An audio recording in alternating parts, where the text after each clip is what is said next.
తెలుగు పంచాంగం ప్రకారం 12 మాసాల్లో కార్తీక మాసం ప్రత్యేకత వేరు. నిజానికి కార్తీక మాసం మొత్తం కూడా అత్యంత పవిత్రమైనది. ఇందులో సోమవారాలు మరింత ప్రత్యేకమైనవి. కార్తీక మాసంలో వచ్చే ప్రతి సోమవారాలు కూడా శివారాధనకు ఎంతో ముఖ్యమైనవి. శివకేశవులను ఇద్దరినీ కూడా సమానంగా ఆరాధించే మాసమే కార్తీక మాసం. ఈ మాసంలో అన్ని సోమవారాలు కూడా అత్యంత విశిష్టతమైనవి.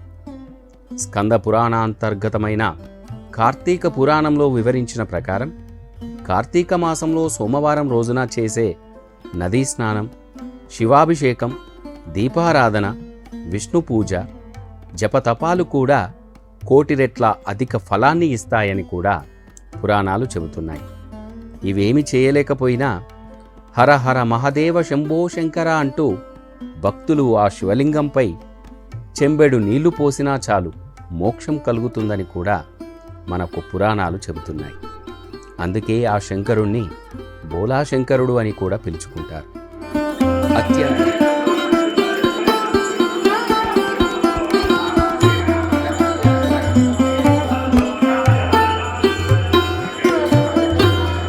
కార్తీక మాసంలో సోమవారం రోజు చేసే చిన్నపాటి పూజ అయినా అత్యంత ఫలప్రదమని మన శాస్త్రాలు చెబుతున్నాయి.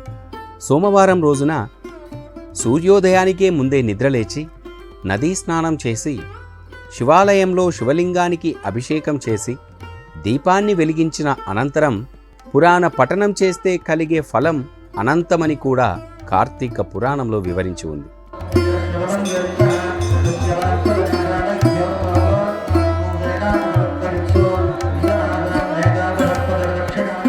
కార్తీక మాసంలో తెలుసో తెలియకో అనుకోకుండా అయినా సరే భక్తులు చేసే ఉపవాసం వల్ల కైలాస ప్రాప్తి కలుగుతుందని కూడా పురాణాలు చెబుతున్నాయి. కార్తీక సోమవారం రోజు ఉపవాసం ఉంటే అశ్వమేధ యాగం చేసిన ఫలితం దక్కుతుందని కూడా స్కంద పురాణంలో వివరించారు. కార్తీక పురాణంలో వశిష్ఠ మహర్షి వివరించిన ప్రకారం కార్తీక సోమవార వ్రతంలో 6 రకాల ఉపవాస పద్ధతులు ఉన్నాయి.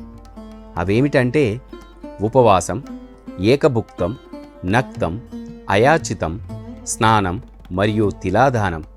ఇప్పుడు వీటి గురించి భక్తులందరూ కూడా విపులంగా తెలుసుకుందాం.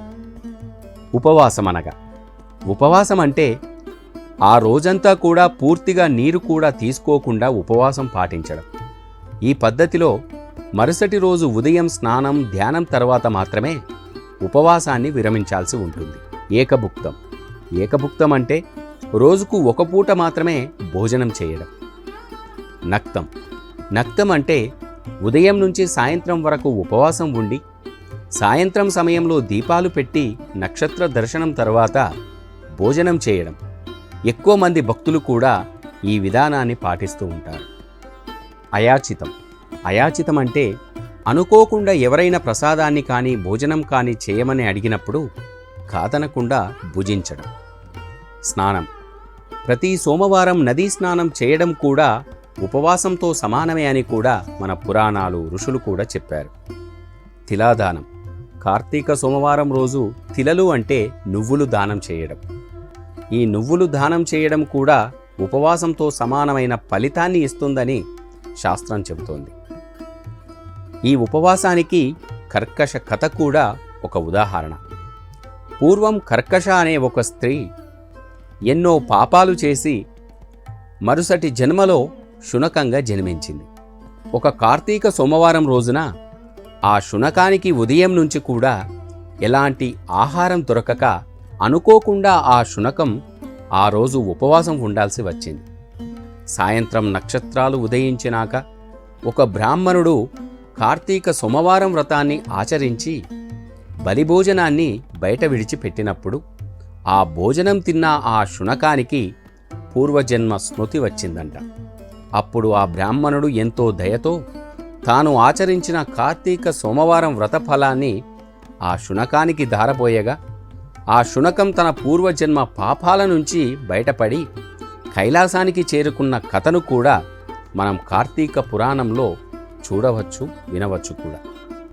ఇంతటి మహిమాన్వితమైన కార్తీక సోమవారాల రోజు భక్తులందరం కూడా ఆ శివకేశవులను పూజిద్దాం, మోక్షాన్ని కూడా పొందుదాం. ఓం నమః శివాయ. ఓం కార్తీక దామోదరాయ నమః.